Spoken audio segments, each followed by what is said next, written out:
This is a Renew original recording. Hello and welcome to the Believe in People podcast. My name is Matthew Butler and I'm your host, or as I like to say, your facilitator. Today, Emmy and Brit award-winning singer Michelle Heaton returns to the Believe in People podcast. Discover how Michelle's courage and resilience have touched millions, leading to saving lives and the establishment of a space in Hull for her extraordinary generosity. From navigating reality TV challenges to overcoming body shaming, Michelle's story illuminates the path to facing adversity head-on. Learn Michelle's powerful coping mechanisms for handling social media negativity and maintaining sobriety through diet and exercise. We gain insights into her advice for those grappling with addiction and body image issues and be inspired by her message of self-acceptance and balance.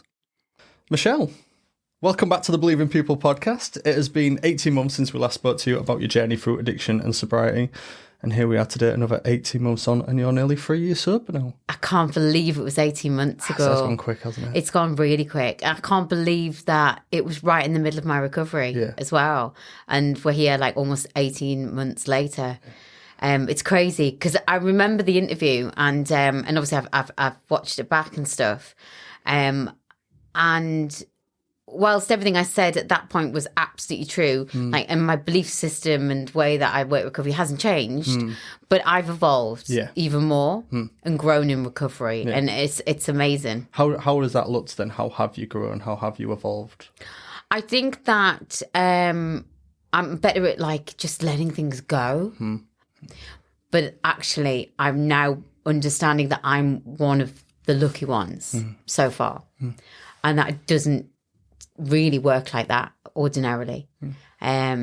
Relapse is usually something that unfortunately happens to most people through their recovery, and I feel extremely privileged that I haven't been one of those people yet, but how close I could be at every given moment, because those relapses that I've lived through with other people have been on usually minor events that have sparked these relapses, and how fundamentally, if I don't keep on top of my recovery or continue to talk or things like this and stay connected with people like me, I could go down that road just as quickly as they have. And I'm not immune to that.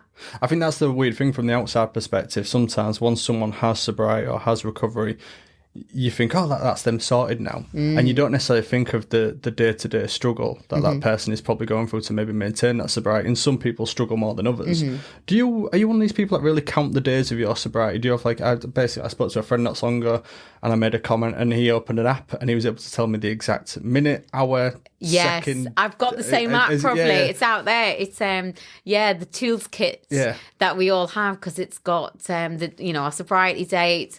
I got it out last night actually because I was with Liberty X, all the Liberty X last night for the first time in 8 years. And Jessica hasn't been drinking and Kevin's not been drinking, and they've got their own app. They're not in addiction or anything, but they've got 101 days, 102, and they're really chuffed for themselves. And I got mine out in like 1,085 days yesterday or something like that. But that was the first time I had looked at the days. So you're not someone that looks at it all regularly and things like that. I think I used to be, definitely, easily the first year, because we celebrate those milestones in early recovery because it's the toughest time and more prone to relapse in early recovery. So we have to celebrate it. It's an achievement because I couldn't get a day or an hour. You know, if I was awake, I was drinking. Fundamentally. So to then have gone one day, that's where you get your chips, isn't it? You know, you get your one day, you get your 1 week, then it's a month, and then it's like 90 days. And then now, fingers crossed, hopefully it will be now yearly. So I don't get a 6-month chip anymore. I'm hoping, please God, I make it to 3 years and I get my 3 months chip. So we celebrate it more like that, and now I understand why. Because I'm not in that early recovery bubble, and that you have to remove yourself from the bubble because you have to live life on life's terms. You have to be able to live in life and learn how to live life because you can't control it.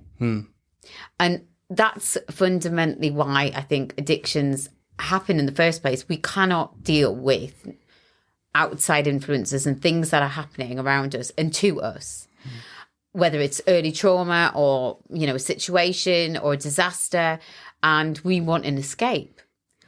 not everybody turns into addictive behaviour without escape, but I did. And, you know, and that's what I found. It was an ease and comfort. So it's learning how to deal with everyday situations and everyday life that I cannot control without reaching for that ease and comfort of alcohol. Have you challenged that, do you know, that mindset into something else, would you say then? Do you know, I think talking about the escapism, you know, sometimes the case with people with addiction, once they give up the alcohol or the drugs, they focus that all that attention and all that, you know, time that they invested into substances into something else. What would that be for you? Early recovery, I was dabbling in a bit of knitting. Yeah. I remember in my rehab, there was like, get a hobby. We know now, living through it, it isn't that simple. Of course, yeah.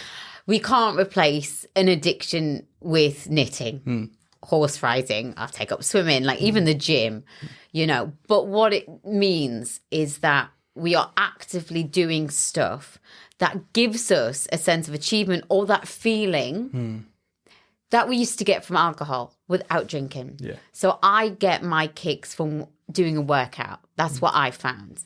So I really enjoy pushing myself to the limits, knowing my limits and getting out of that. And that sets me up for the day. My morning prayers, you know, I speak to my sober girls, do my meetings, AA, CA, whatever. And that I put my energy into. And my family, obviously, like first and foremost, you know, they didn't have a proper mum really for like so many years. And redirecting my efforts into family, work and stuff that I now can do, that's where it's all driven towards. That's one of the things that I do like to see, following your journey on Instagram, is seeing all these events that you do take your children to, like the premieres and stuff like that. Like, how nice are their childhood? Because I remember when we spoke before about you feeling like you wasn't there as a mother, and I know you can never truly make up for lost time and things like that, but being able to give them that life, I think that looks incredible when you're taking them to all these... It looks incredible, you know. It looks incredible. It's an Instagram versus reality sort of thing. Instagram versus reality.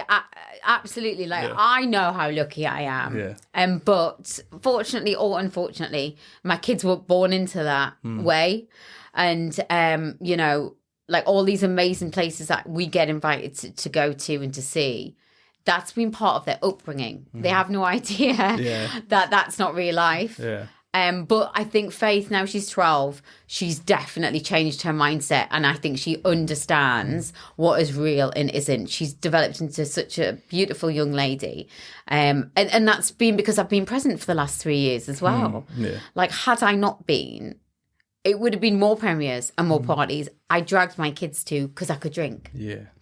Now I have the ability to say, oh, don't fancy that, we're not going to go. So actually those treats have actually been a lot less than and infrequent, because I don't feel the need to go to everything anymore because I'm not aiding my drinking. Yeah. So as a family, we discuss which ones we'd like to go to.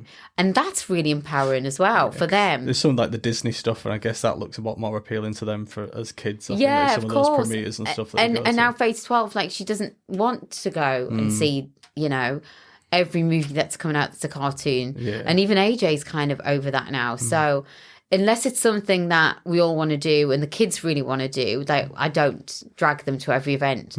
Whereas, you know, in addiction, they got to go on more events because I would drag them to them because I knew that there was alcohol there and a party for me. Yeah.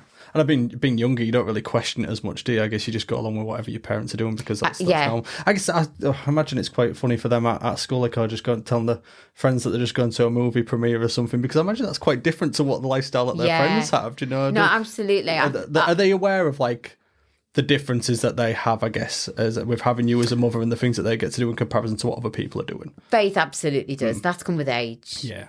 AJ's a little bit less aware. But he still understands, you know, like they're 10 and 12 now, and they know that not all the kids, their friends get to do what we do. That's why we actually extend the invite. We always ask for extra tickets, and they rotate their friends so we can take them with us. If I get invited to premieres, we very rarely go as a couple, me and Huey. We don't have childcare or parents that live by, so I tend to take my mates and rotate all my best mates and treat them that way. That's nice. And that's been a pleasure. Can we just acknowledge the jackets? Yes. Because I don't always wear a pink lady's jackets to work. They're very comfy, aren't they? But I just got handed this, and you're wearing yours, and I thought it would be really impolite if I didn't wear it, and it's so comfy. No, well, to be fair, that takes us to the point I'd like to talk about. Your impact on this podcast has been nothing short of extraordinary. By sharing your addiction and your recovery, you've not only touched, I guess, the hearts of many, but you've saved lives. Your courage in opening up about your experiences has really highlighted the struggles that so many people will face, and as a result, nearly 3 million people have been reached by our series, and we've had people here refer themselves into our service to help with their alcohol addiction as a result of listening to you. It's nice, isn't it? But not honestly, your generosity, the donations from the Celebrity Mastermind appearance fee to establish this studio space has really solidified your commitment to making a real difference in the lives of others, and I'm actually thrilled to show you that your episode has been instrumental in earning as a nomination in the Radio Academy's Best New Podcast category, because your clip featured in our submission. It's undoubtedly contributed to our recognition as a series, but more importantly, it's amplified the message of your message and the reach of our podcast. Oh my God, that's a lot. It is a lot, and to be fair, I had to write that down because I wanted to make sure that you really, really understood. So thank you, Michelle. Your courage, your generosity, your unwavering support, you've truly made a difference in this community, and we're deeply grateful to have had the opportunity to work with you. Oh my God, that is a lot to ingest. It is. That's amazing, guys. Well done. But no, seriously, it's amazing. I remember when I got invited to do the podcast, it was because we had a gig in Hull. And so we could make it work, and it was just a perfect fit. And I was finding my feet in recovery, and you guys were new, and I was like to Addie, absolutely, of course, I'm there anyway. It's not like I'm taking a day away from the kids or whatever, and just fits so perfectly. So that's what I call a higher power moment. I'm not a religious person, but I'd like to think I'm spiritual now, whereby I think things happen for a reason. And I'm so honoured to have been part of that and to see this grow. It's just that was a lot. I like the describing of it being a higher power moment, because it really was. To think of when we first met you at Pride and you saw our rainbow jackets as you was leaving the stage, you commented that you liked our jackets, and I went home and I told my wife, I said, we saw Liberty X. She said, did you speak to Michelle? I was like, no, we didn't get a chance. She said, she's in recovery. I was like, is she? Because she follows a lot of the social media stuff. And I was like, I came into this office, funnily enough, on the Monday morning, told Robbie about it. We emailed your agent, and it all just stemmed to where we are here. All just that chance meeting of us seeing you coming off the stage at Pride. And if it wasn't for those jackets. Yeah, if it wasn't for which I have that jacket. It's in my kit bag for stage if we do Pride and stuff. So I still have that jacket. I hope. I'd love to see you wear it at another Pride festival at some point. It is there, but what a chance meeting, right place, right time. And look where you are. All of everything that you've just listed there, it's an absolute honour to be part of all of that.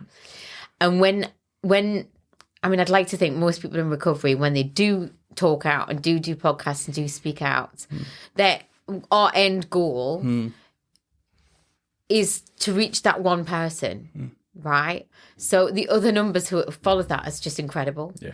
But if we could reach one person, like I was reached, then that's our objective of doing this. Absolutely. And also, selfishly, if I don't do things like this, I don't get to let things go or to talk about my struggles it's as well. For you, isn't it? Absolutely. And that's why it's so important to open the narrative of addiction and to talk, which is, obviously one of the ethoses of everything that you're doing here, is to talk about what people are struggling with. Because it doesn't just reach out to other people, it's also something we need to carry on our recovery. Yeah. It's understanding the weight of it, I guess, isn't it? That's a big thing. That's a lot. Well done on the nomination. Well, thank you very much. That's we're incredible. very much looking forward to it. We'll see how it goes. We'll We're half confident, aren't we? As confident as you can be in any award situation, really. Who are you up against? There's a lot of BBC in there, to be fair. We feel like we are among giants when we look at that category listing, but it's even just to be nominated. My producer gave me the facts of how many podcasts are actually put forward, even to be shortlisted into that. That in itself is an achievement. Yeah. Whether we win the award or not, I think just to say that we have been nominated. For this award, I don't think I realised the weight of it, to be fair. My producer's more clued up on this stuff. He told me, I was like, oh, cool. He was like, no, this is a really big thing. It is a big deal. I've been to those awards in the past before. It's a really big deal, and I'm so happy for you. Yeah, I think it was Rylan Clark that presented it last year. I saw a video clip and I was like, oh, this is a big You mean thing. your double? Yeah, apparently my double according to that picture. The mural on the wall is with a beard. Rylan with a beard. I guess coming back to my question then, really, and you've kind of answered this already, but how important is it to you to use your platform to help others in your or being in your situation? You know, I'll be honest, at the beginning, I didn't want anybody to know. I think that's the amazing thing about it, isn't it? It's that it's to do that complete 180, to have all that shame about it. So much shame and guilt and remorse and like just thinking that if anybody knew the state I'm in or knew that I was an addict, how would that pan out? And my thought process meant divorced, never work again, lose all my friends, and never get booked for another job again. That's what my mind takes me to. And, you know, and so for anybody going through addiction, I completely and utterly resonate with that way of thinking, because that was me. It wasn't until people found out that I was in the Priory that then I could see firsthand how this could go different. And how actually there was support. When I thought there'd be no support system.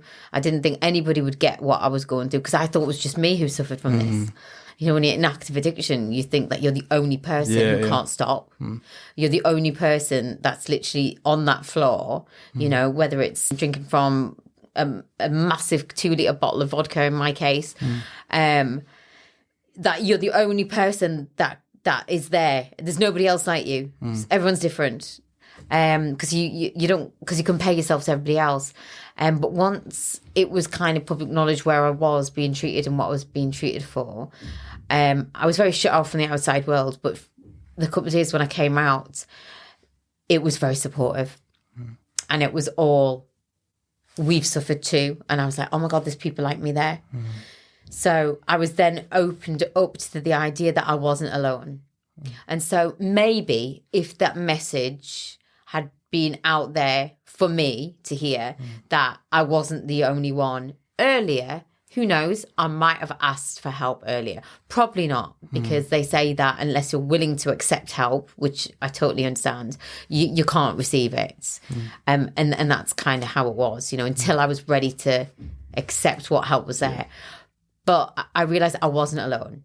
So then for me to then think that way, okay, so then if I'm talking about it openly, then maybe somebody who was like me 6 weeks ago would hear that story and get help before it got to my stage or before it gets worse. Because there's so many yets in my story. You know, I didn't do heroin. I didn't take pills.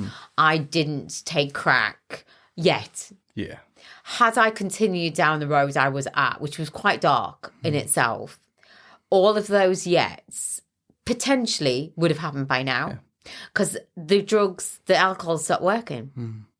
It stopped working for me. So you years move on to before. something else to get the same feeling, or I'm talking about that escapism. How else can I escape? And what sort of escapism can this new substance get me? Do you know? Because like it's not like I became a heavy drinker and then go, right, in a few months' time I'm going to go on to cocaine. Yeah. It was like I drank a lot, but I'd never touched cocaine. Oh my God, that's God, I would never do that. Yeah. And then that came. So me swearing off I'd never touch X, Y, and Z. You don't know, do you? We don't know. And if I ever, you know, they say live each day as a time, because I've only got today. Because I can't tell you tomorrow I'll be clean and sober. I can tell you, I hope I'm not going to be, and I'm going to do everything in my power not to be. And right now, sitting here with you, I don't have any urge to drink or use. But say that relapse came, it very quickly elevates to those yets. Yeah. That hadn't happened before, but will happen if I continue. There's a couple of things that I think, talking about the isolation, one of the lads that I mentored said to me was at the church last week and was talking about the community area. And he said, the opposite of addiction and isolation is community and connection. Yes. And he said, and I was like, there's this little penny drop moment where I was like, hey, you're absolutely right there. And it is a lot of the isolating, as you've said in your story to us, like, you just shoot yourself off and drink. Yeah, shoot yourself off in the outside world, the isolation and the drink, and those things go hand in hand. But for recovery, it is about the community, it is about the connection, it is about having the support. I guess reality TV has obviously played a huge part in your professional life, and you've got a big break on. You got your big break on Pop Stars. Since we last spoke to you, it's fascinating to see how you've embraced challenging experiences like Dancing on Ice and the Celebrity SAS Who Dares Wins, where you got Whiplash and Swamp Eye as well. Oh my God, it was wrecked. Do you feel there's an element of intentionally choosing difficult challenges? And if so, do you see any parallels between this approach and the journey of recovery, where individuals often face tough tasks head on? Yeah, great question. Actually, there is a parallel. And I think for me, pushing myself in those things and having it a goal helps my recovery. Yeah. Undoubtedly. Whether it's running a marathon, a half marathon, for me, obviously it was SAS and Dance Ice. They're the extremes. Not everybody gets to experience something like that. But pushing yourself to an end goal, having something to work towards, definitely helps recovery, especially early stages. Yeah. And I was able to do those things. So pre-getting sober, I've auditioned for those and Danced on Ice twice before.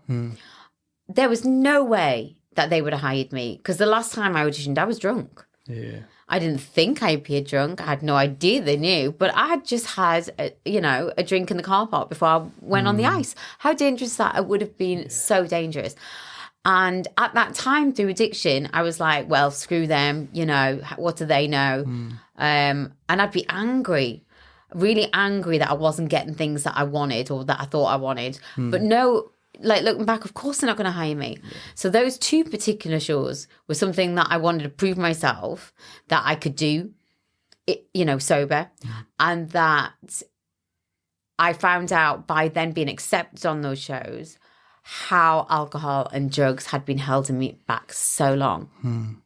It proved, not it needed to be proven because I understood, but it showed me that for so many years, so many opportunities would have been missed. Yeah. Because of my addiction. Yeah. When at that time, I was so angry that I drank on that. So it got worse. So doing those things to push myself was to prove to me that I could do it. And I utterly failed at both. Yeah. So, I did everything and more.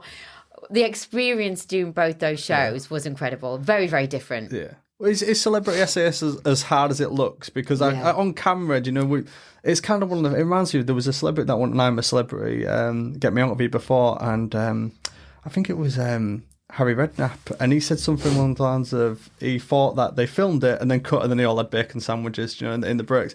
He said, it's that's what it is throughout the full thing. Celebrity SAS... Complete opposite. Is it as harsh as it looks? It's worse. Is it worse? It's worse. It is worse. And I did do my research before going on it. I accepted it anyway before I did my research. But I found out from Kerry Katona and Jake Quiggington and a couple of other people that I knew had been on it that it was going to be worse than what I saw. Okay. But nothing really prepares you. As soon as we went into the jungle, the producers, the cameras, and there's loads... They're all camouflaged. You don't talk to them. They don't pull you aside for off, camera meetings and stuff like that. They do not get involved. Wow. The only people in that jungle then is yourselves and the four guys. Yeah. That is it. Wow. That's all we talk to, them and each other. And there was so many things that aren't shown, like the sleep deprivation. Every hour they would get you up. We were on night watch. So every hour you know, 2 people would be on watch, and then you'd go and wake up the next couple of people that were doing it. So I think I lasted day 3. By that time, we're all hallucinating and tired and knackered, as well as doing that day's thing. The backpacks that we all wear are the same weight, no matter who you are. Yeah. That was my downfall. I couldn't move with the backpack. Yeah. It's just so heavy, Melinda Messenger. Yeah. It weighed like half of our body weight.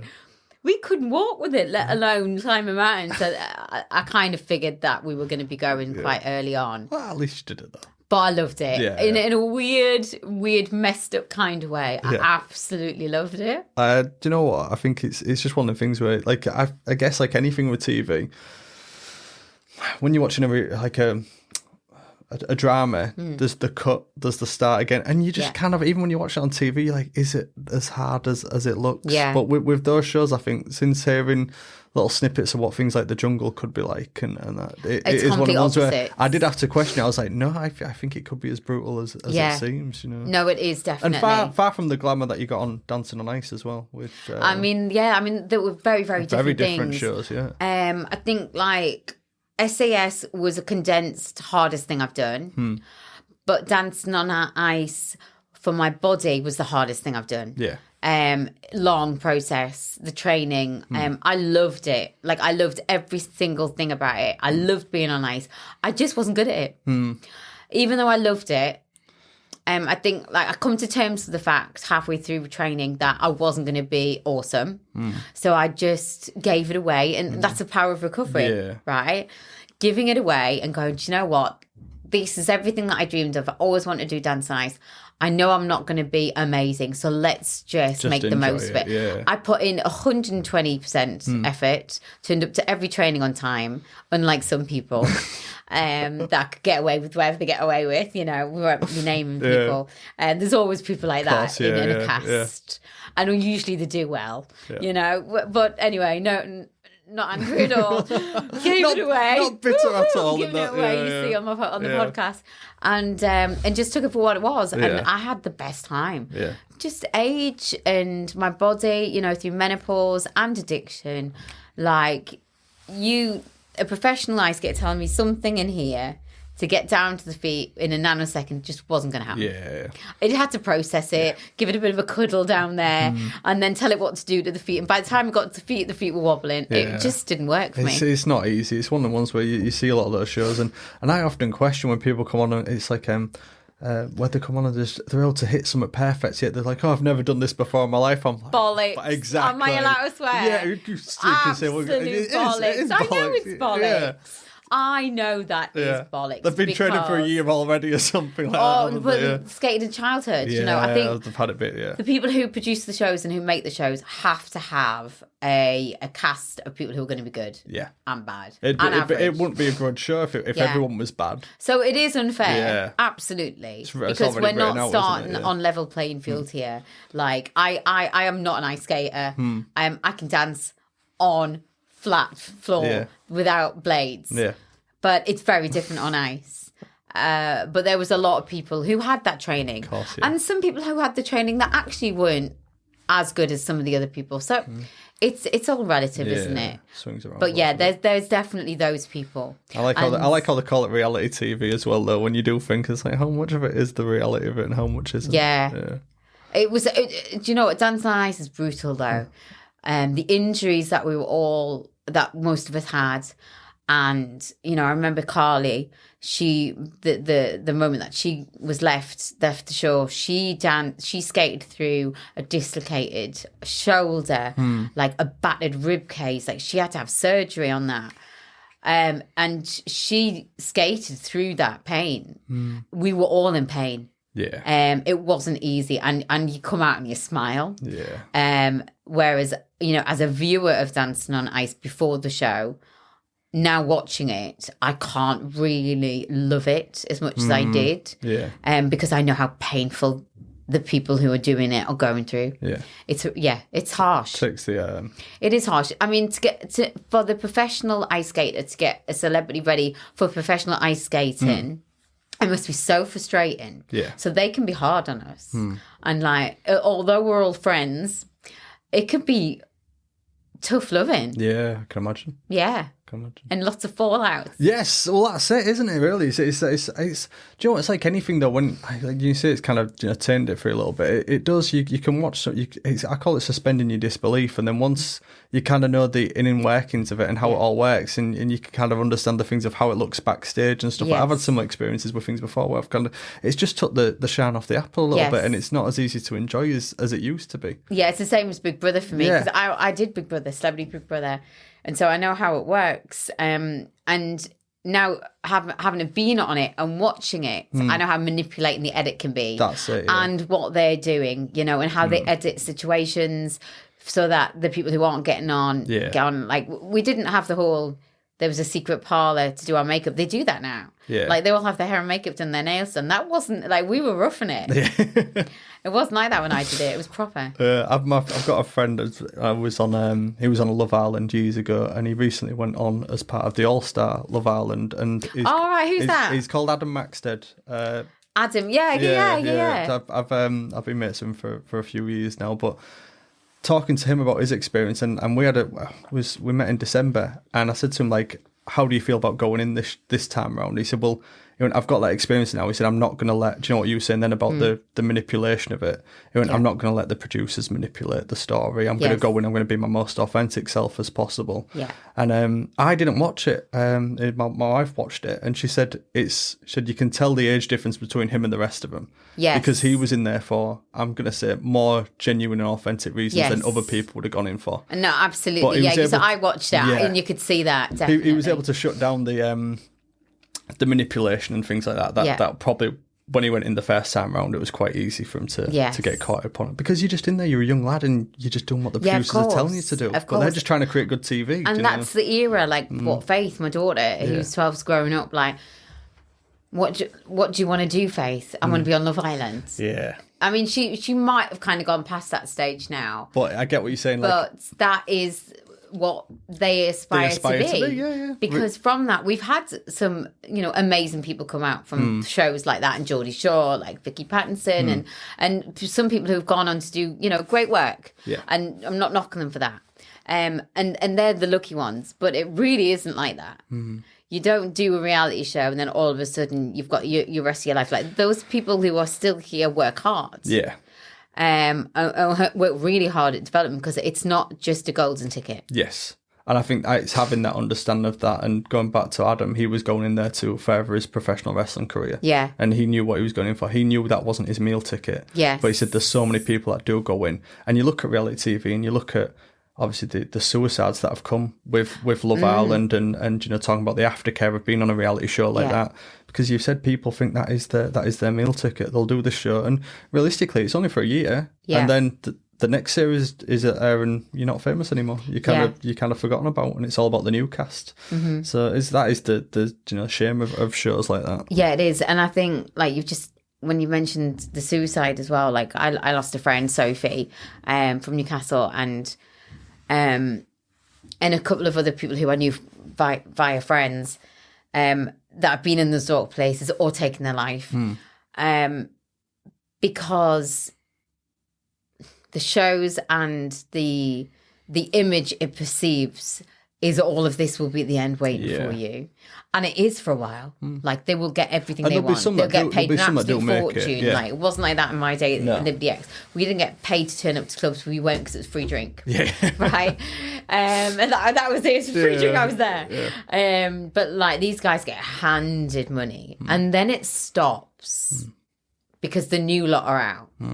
And then that's a danger zone. There's no aftercare. There's no one looking after their needs. There's just themselves, probably pissed it all away by then. Not really got anything to show for it, thinking it was going to always be there. Oh, I'll be the next Vicky Pattinson, XYZ, and it doesn't happen. And then they get to dark places. And it's unfortunately our system that's chewed them up, spat them out.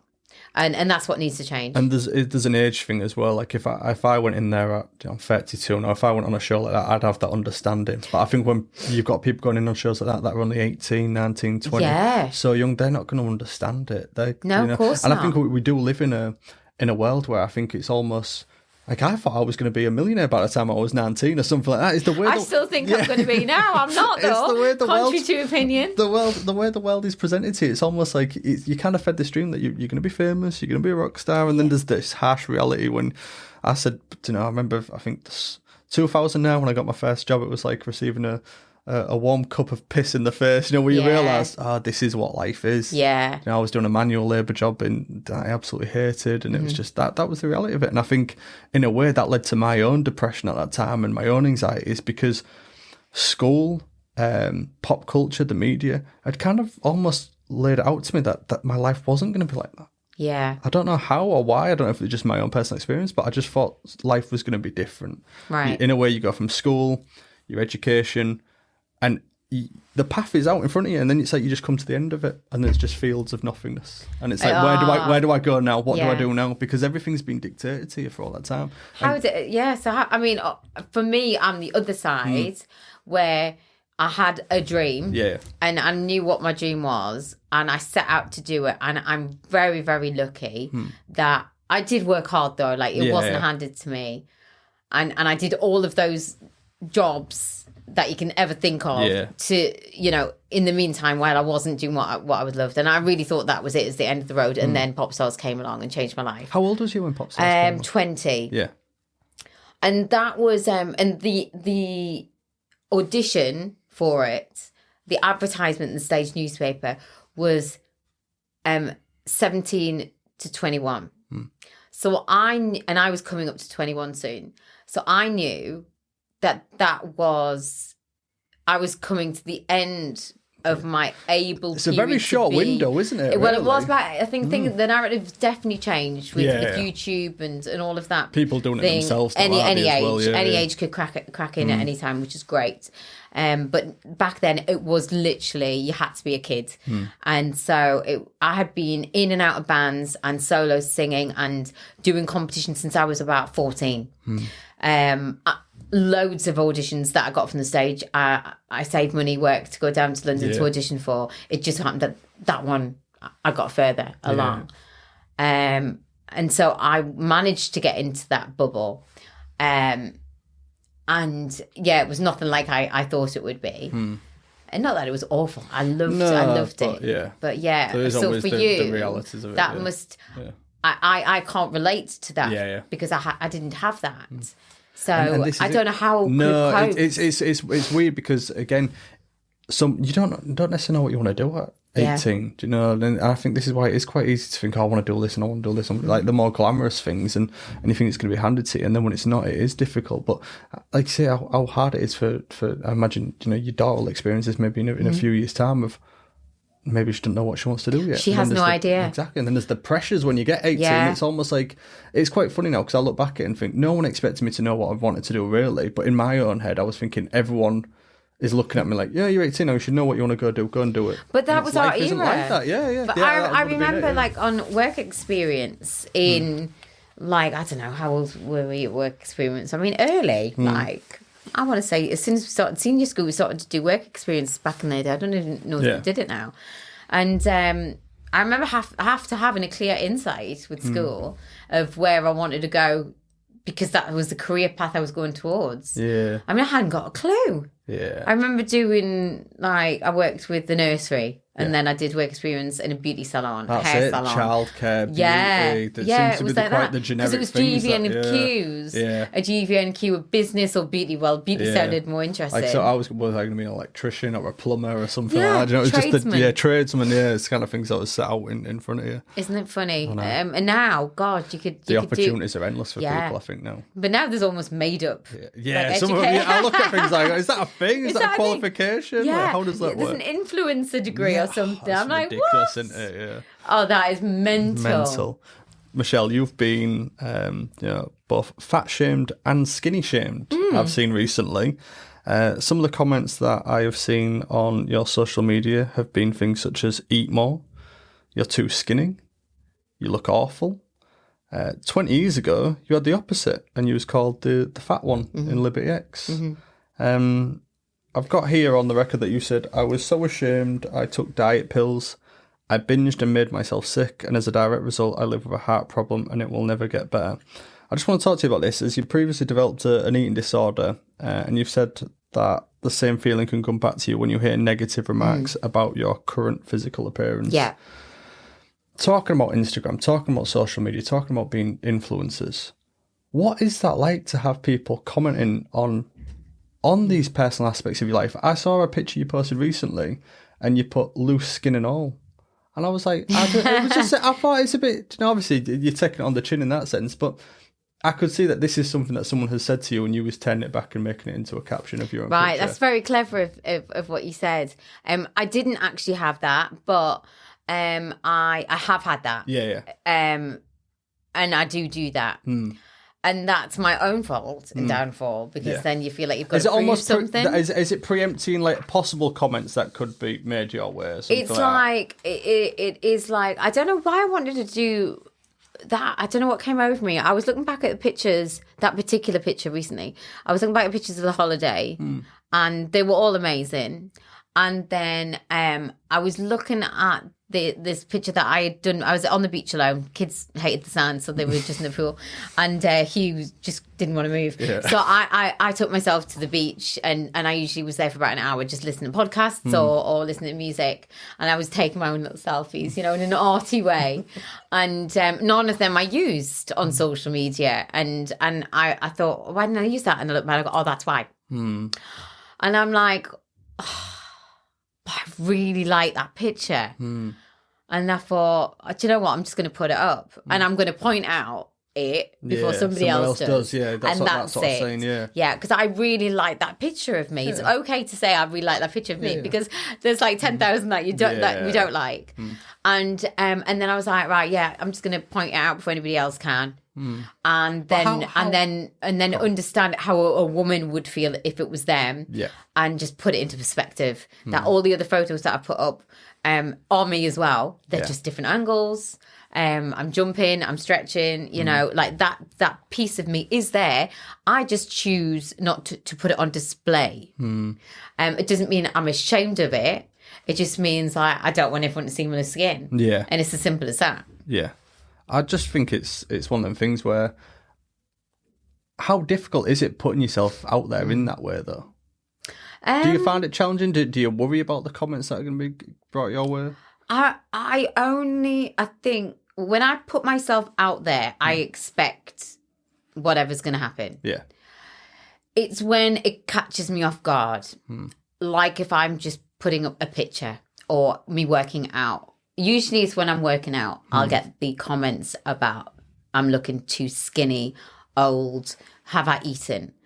And that catches you off guard because what my husband sees and what I'd like to think I see is a strong woman. Yeah. I do work hard. I do like lifting weights and I eat good food. I do not deprive myself of anything and I love food. Yeah. I mean, that's why I battled with food, because I love food. Yeah.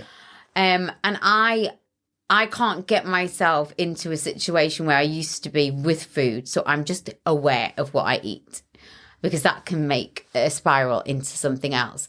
But getting back to the comments, so when it throws me like that, it does hit a nerve in the same way that the fat shaming comments hit me back then. I can turn to food or I cannot eat. Yeah. So when they say you look too thin or you don't look this way or you look that, I'm like, what do they want me to do? Yeah. Do they want me to get fat? I don't want to get fat. No. Like, without being disrespectful, like, I don't want to feel uncomfortable. I don't want to get fat for somebody else. Like, I didn't want to get skinny for anybody else. Yeah. Like, I didn't get skinny for anybody or for me. This is like my natural body, working out, eating well, and not drinking. Yeah. I never knew what a natural body looked like for me because I was too busy drinking copious amounts of alcohol. But those comments do catch me off guard. And it can trigger me in the same way that I was when I was fatter. Bigger. That I turned to food for ease and comfort. Yeah. And obviously my most recent addiction is alcohol. Now, I'm not saying that those comments trigger me to want to drink, but it's the same trigger process. And so I can deal with it. I'd like not to have to deal with it. I'd like not to have to recognise that the trigger is gone off in my mind, that switch that we have as addicts, and that switch is gone, and then you're looking for something for ease and comfort. Now I recognise it, and I really try not to comment back. That's hard for me. Yeah, not to retaliate that'd be the hardest and have part, your own I back. imagine. Because I used to do that all the time. Got myself in some awful scrapes. Awful trouble. But my God. why shouldn't you be able to, stand up for yourself in a way? That's the annoying thing, isn't it? Well, you kind of are almost expected to just be the bigger person. Yeah, if somebody and said keep it to my quiet. face, I'd absolutely have no problem sticking up for myself and giving one back. But and that's the irony, though. They wouldn't. They they wouldn't say it wouldn't. to But your that's face. it, exactly that. So you've hit the nail on the head. Yeah. So now I recognise that those people who are saying those things, I have no idea what they're going through. I have no idea their pain or their suffering or what they're dealing with, or whether they've had an eating disorder, or whether they can't lose weight, or whether they work out and they're not seeing results, or they've just gone through a divorce. Whatever it might be, those comments usually are derived from something that they're not happy with themselves. And that stops me from retaliating. And that helps me give it away. Yeah. And that's now how I can see it. I mean, 3 years ago, I would never have seen it like that, at all. I wouldn't have cared. He was saying those comments. I would have been a right bitch back. Yeah. But I can't see them, so you don't know what's going on. And that helps me deal with that. Yeah. But yeah, it does. It switches that trigger. Whereas, before in early noughties in the beginning of the band, when I was feeling bigger and being told I was bigger from people within the our management, and that I should think about losing weight, I ate more. And then to punish myself from eating more, I would be sick. And then I got myself addicted to diet pills and ephedrine. Not just from that comment. Like, I had this before. Yeah. But that's where I turned to for food, the way that I turned to alcohol. I've got it here that you said, I wouldn't say I had body dysmorphia, but there are definitely things that I've wanted to change. I think I've always had low self-esteem, and that was really hard being in the public eye, especially during Liberty X. What other coping mechanisms have you found most effective when dealing with the negative comments or pressure from social media? And have they evolved over time? Or is it a case of just being the bigger person? A bit of everything. I do think age definitely educates one on how to deal with negativity. Like Faith is 12 and she's seen the negativity that I've had because she's on social media. You can't stop it. That's their era.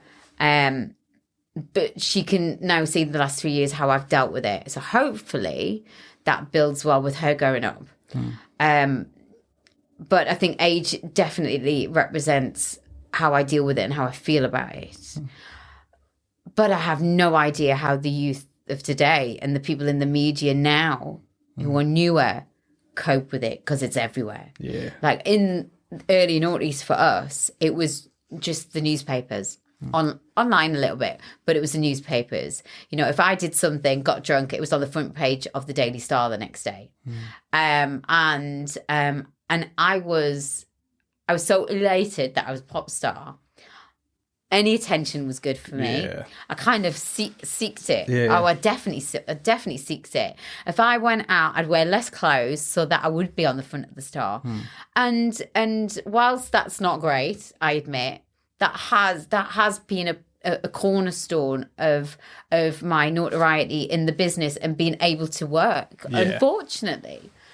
It's that all press is good press as well, isn't it? Yeah, exactly. But with that puts you there then for scrutiny. Yeah. Because when they lift you up, they tear you down. And so I had both of that. And that's why today's youth who are coming out of those shows like Love Island, things like that, they're brought down quicker and more abruptly, because that height gets quicker and more intense straight away. The voice is amplified as well. If you've gone back to the newspaper, if you was on the front cover of the Daily Star, that was one journalist's story, and then obviously it'd be public opinion after that, but you didn't hear the opinion after that. No, Whereas now you hear the story, and then you can actually see the public opinion after that as well, with the backlash from social media. I think we've spoke about bullying. Before, children were bullied during school hours, and then at least they got a reprieve from it over the weekend and on an evening. Yes. But now it's because of social media, it's relentless. It's online bullying, it's trolling, and it's anonymous accounts. And funny enough, some of the comments that you see on your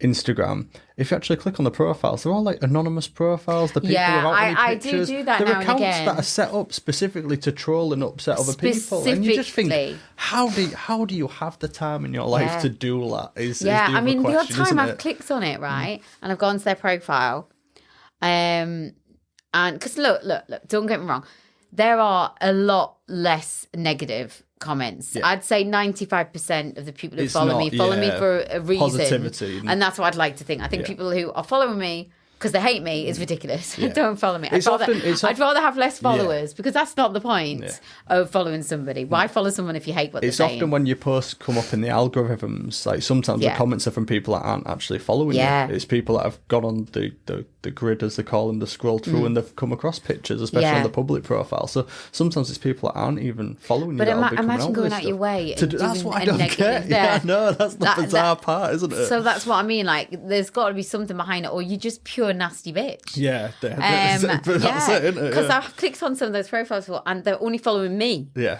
So and then I block the account, right? If I don't have time to go through everything, but if I do that, I will block them immediately. Don't respond, just block.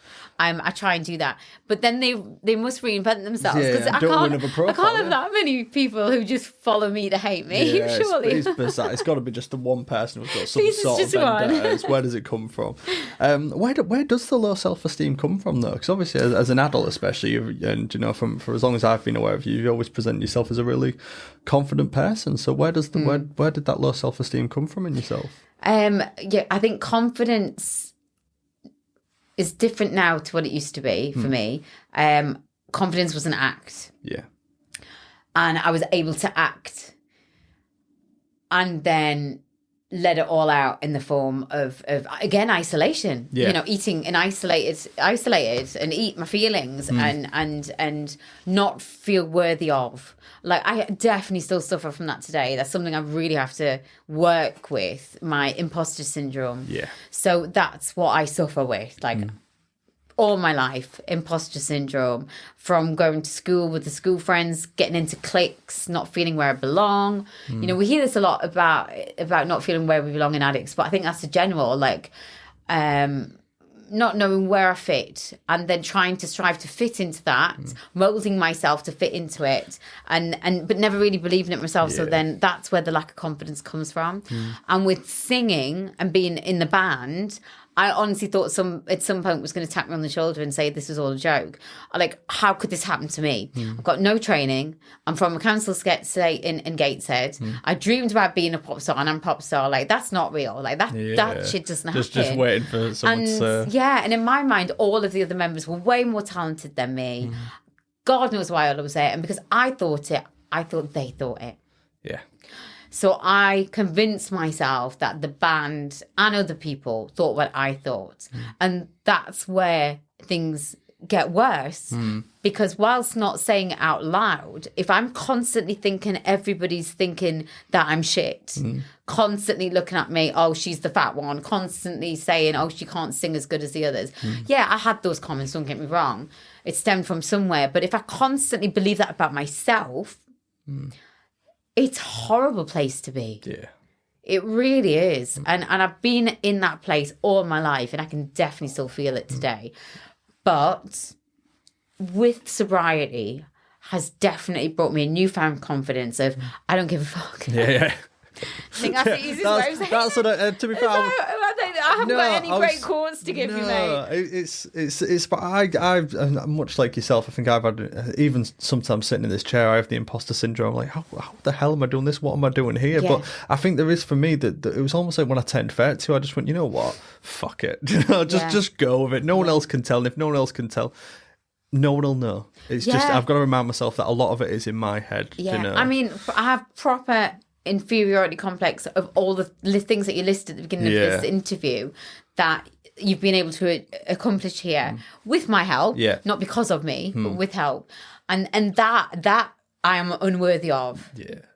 But that you understand that, Of course, yeah, how somebody could feel like that, because that's a lot, and it's amazing. But to feel like that about every little thing that goes on in your life is a lot, and it's hard work. But definitely there is a turning point, and you just like, listen, if I don't hit something on stage right, or if I do a bum note, what is the worst that could happen? Yeah. I spent so long dreading it and so doing it. So I would infect myself with that kind of mind, thought and disease. So I was shit on stage sometimes because I just believed I was. Yeah. And now I'm like, actually, no, I'm here for a reason. Yeah. I know I must be all right. I got in the band. Yes. And it is what it is, and have fun. And genuinely, when you don't take yourself too seriously, you're better at what you do. Absolutely, yeah. I found that. I think sometimes, even with these podcasts, some of them, I get a little bit like, oh, I've got to get this perfect and get this perfect. And then sometimes if I just come and sit and go, I'm just having a conversation, exactly, it suddenly becomes a lot more easier. Yeah. Going back to the body image and the low self-esteem, what advice would you give to people who are dealing with some of the things that you've experienced or are experiencing? Oh gosh, I mean, it's a different race today, isn't it? Like with social media, it's so evident that what my daughter's going through, and so all I can do is relate it to her, and she's 12, going on 20, of course, and it's difficult to give advice because we're living in a world where it was so different to what I was brought up in, and although the only thing similar was that I looked up to like the supermodels back then and the actresses. People now look up to influencers. It is what it is. We've got to learn to accept it. That social media isn't necessarily real. And you have to understand that, because when you put up something on social media, we use a filter. Yeah. So recognize what we're doing about our own things that we put up, and like I forgive anybody who puts up a filter. I usually make it brighter, or contrast sometimes makes you look a little bit more defined. All these little things. Whilst I'm not like making myself look like I've had face work, we all do a filter. So if I'm doing it, the next person's doing it, and the next person's doing it more. So just don't believe the hype. If you're willing to filter your own life, then just the smartest thing to recognise is that they're all doing it too. Yeah. I think it reminds me of a conversation I had with a friend, and he made a comment about my life on. I haven't posted on social media in a while, but I used to post quite regularly about places I was going, things I was doing.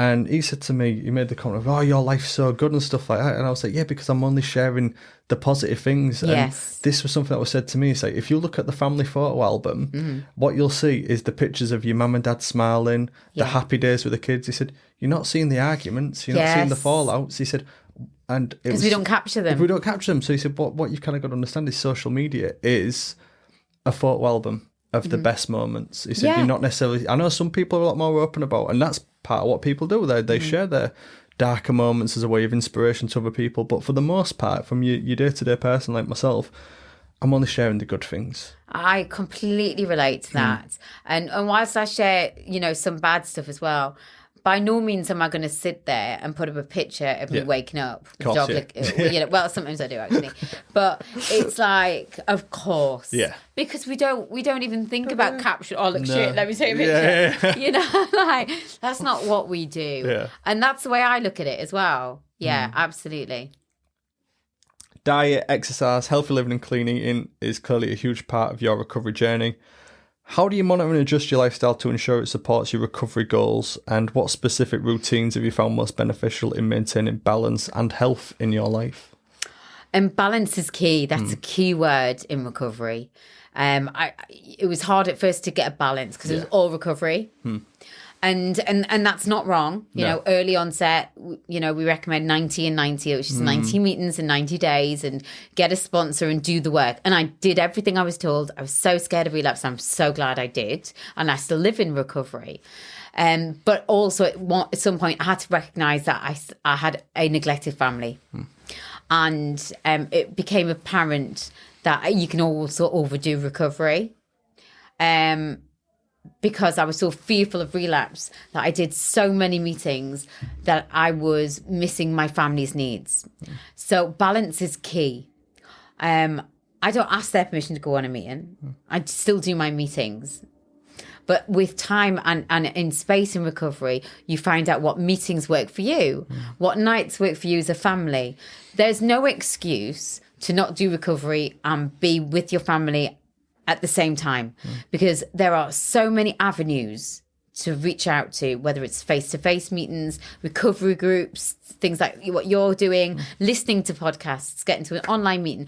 They're 24 hours a day if you look for it.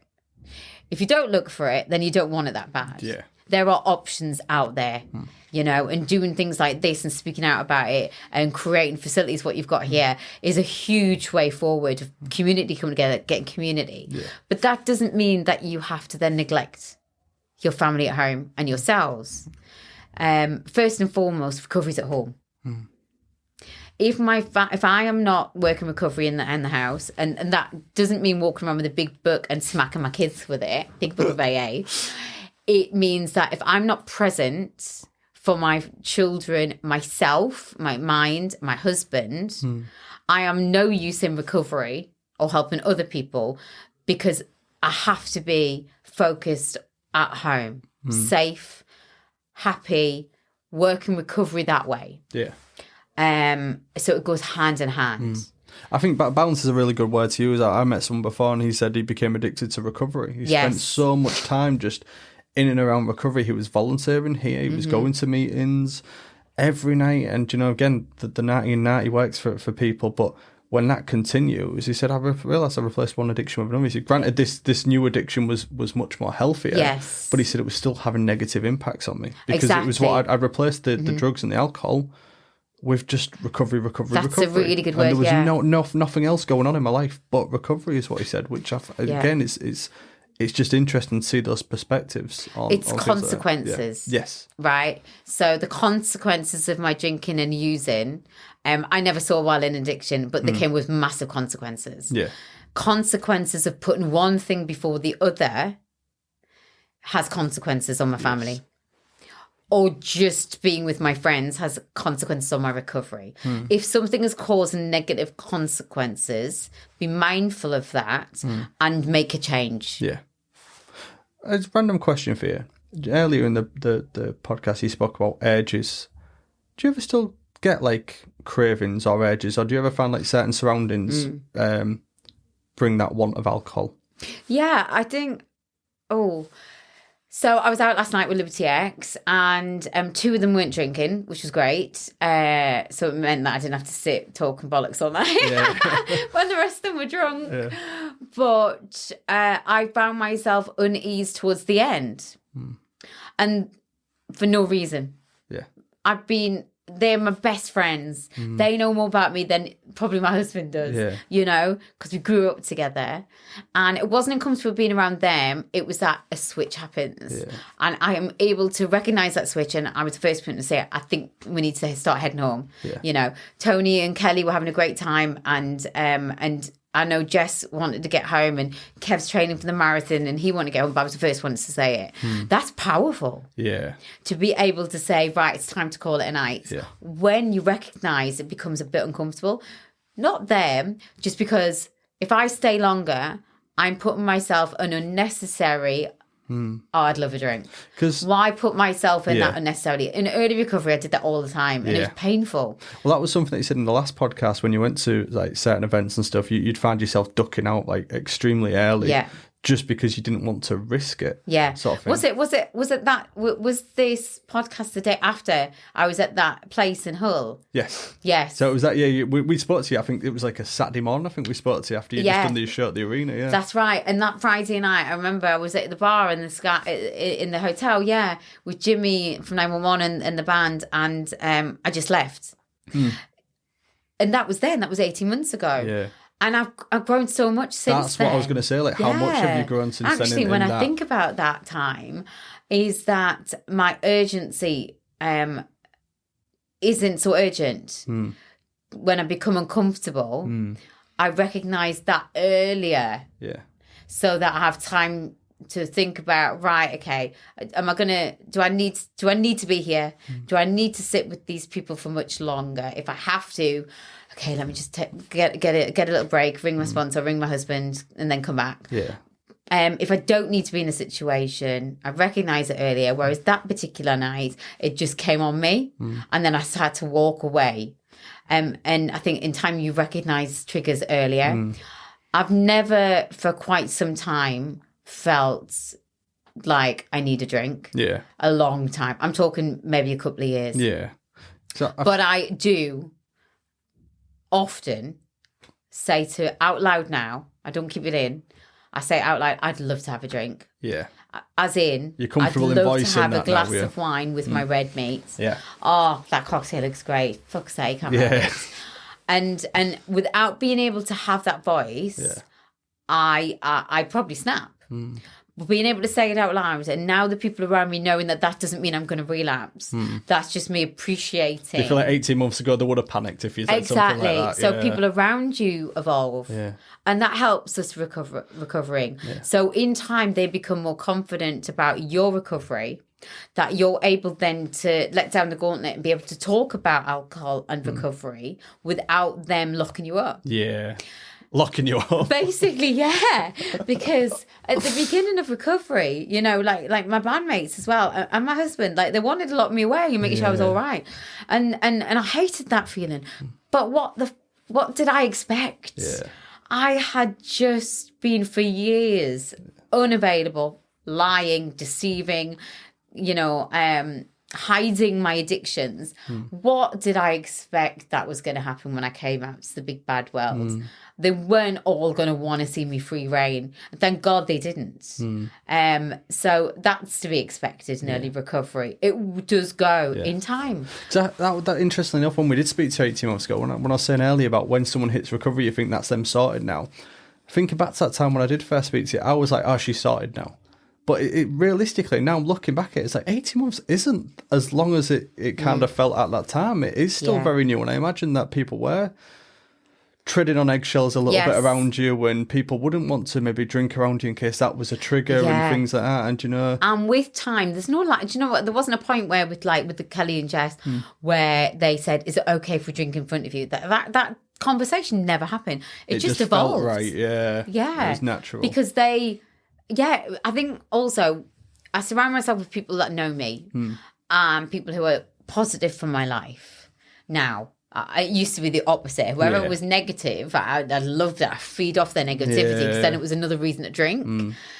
And so because I surround myself with people who are at ease with me, if I'm at ease with them, they feel at ease and there's no awkwardness. Yeah. And there's no need to ask if they can have a drink in front of me. It goes without saying. At the house, we have a strict no alcohol in the house. Yeah. Even if somebody's coming over. Yeah. That goes without saying to my dearest friends. If I have to explain that to anybody, then they don't understand me. Yeah. As a recovering alcoholic. And that's the beauty of time. It's just so freeing that I don't need to say it's okay to drink now. It's I find it so freeing that I can be around people in social situations, and they say it in the meetings that used to, astonish me. Like, oh my God, how could I ever be anywhere social without having a drink? It got to a place for me where I couldn't leave the house without having a drink. Yeah. But how could I be at a party without having a drink? And with time and tolerance, it does come back. It's amazing. Yeah. And I don't know when it just switched, but it did. It just happened.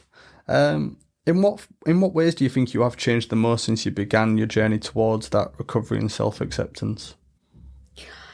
Oh, gosh. How have I changed?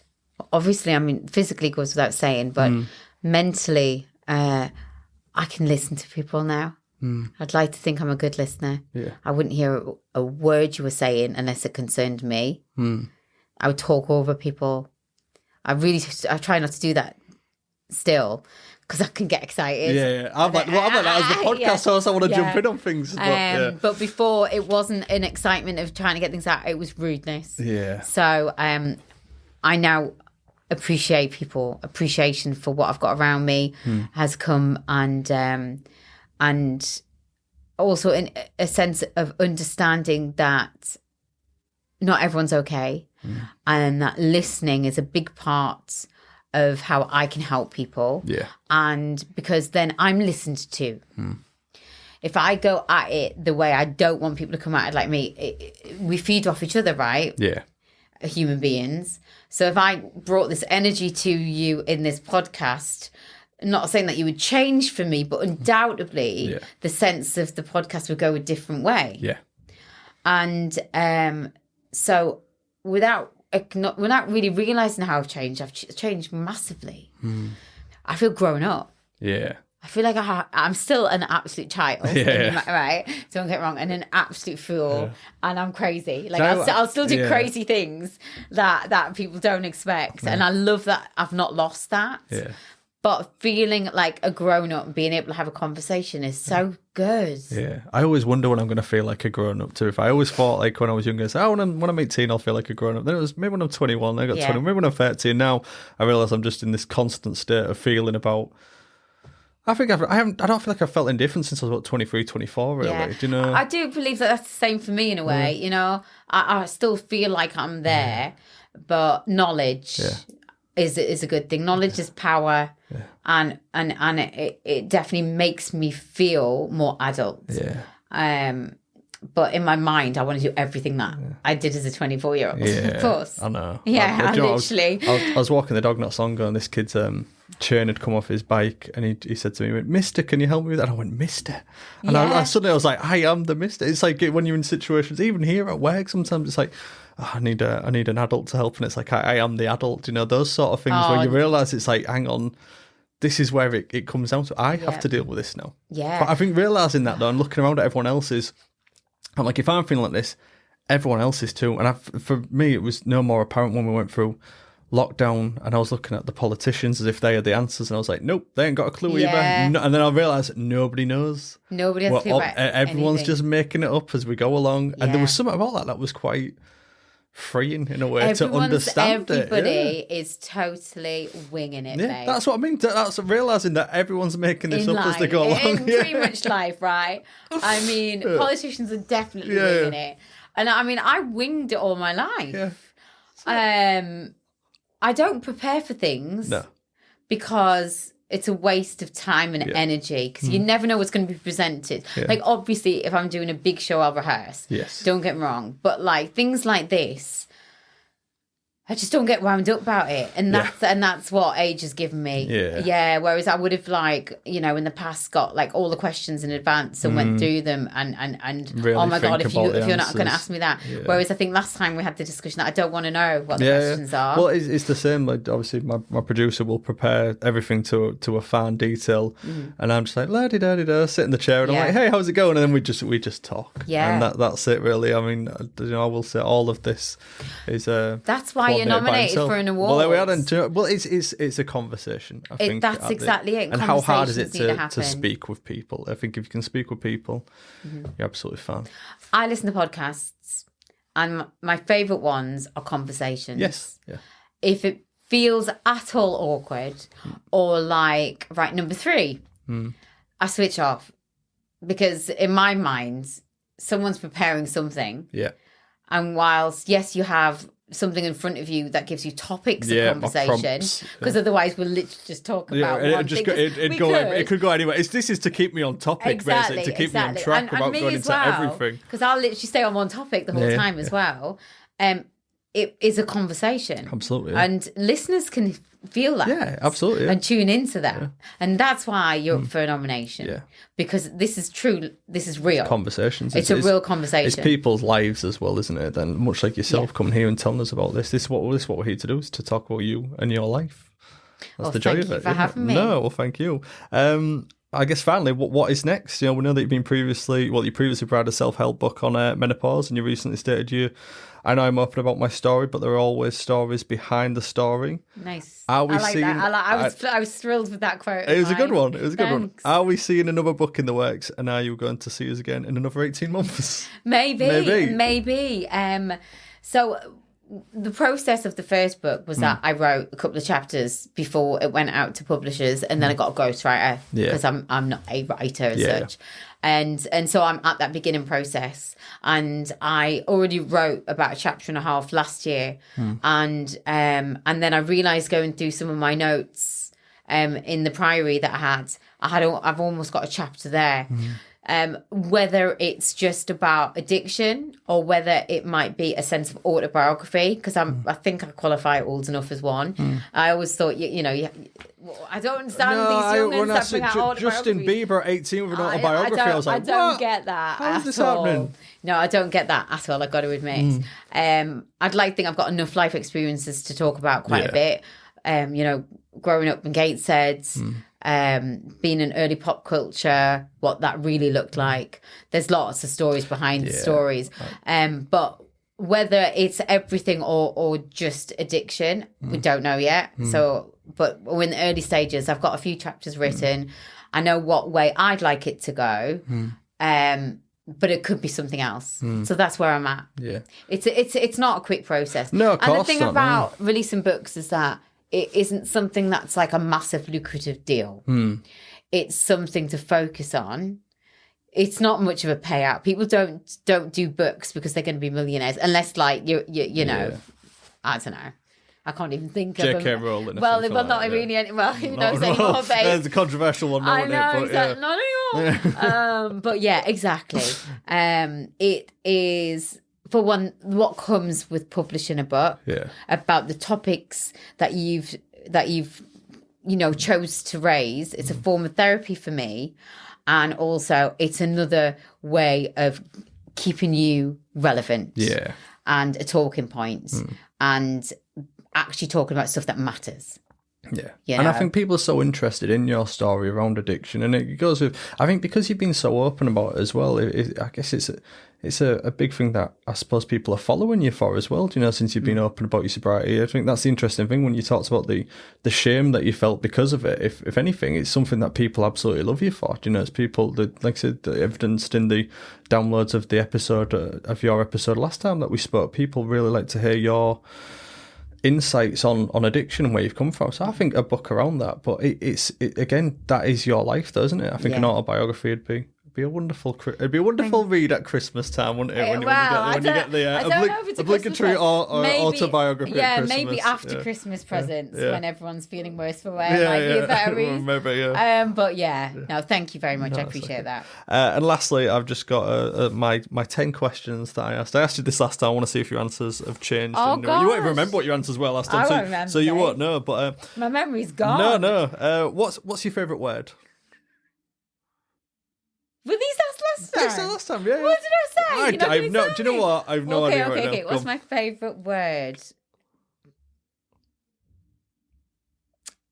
Oh, no. Why am I stuck? Babe. Least favourite word? I can't. Something that excites you? Those were 2 words, weren't they? Something that excites me. Channing Tatum. Something that doesn't excite you? Politics. Tell me a sound or noise that you love. Oh gosh, my watch beeping that I've done my working out on time. What sound or noise do you hate? The washing machine or the dishwasher being done. What's your favourite curse word? Fuck. What profession other than your own would you like to attempt? I mean, actress has kind of lends itself to this, so I would say actress. Okay. But if it was, just say actress. Okay. What profession would you not like to do? Politics. And then if heaven exists, what would you like to hear God say when you arrive at the pearly gates? Thank fuck you got here. Michelle, thank you so much for coming on the Believe in People podcast. As always, you've been an absolute delight. Thank you very much. Thank you. I need to know what I said last time. We'll find it, won't we? We'll get the clip, won't we? Thank you very much. Thank you, good. Thank you for having me. And if you've enjoyed this episode of the Believe in People podcast, then please check out our other episodes and hit that subscribe button. You can also find clips, outtakes and extras from this series on Facebook, Instagram, Twitter and YouTube at CGL Hull. That's at CGLHULL. We're on Apple Music, Spotify, Google and YouTube Music, so please like and subscribe to be notified about new episodes. You can also search for Believe in People podcast on your favourite listening device, and if you can leave us a review, that will really help us in getting our message out there and rising up the daily podcast charts.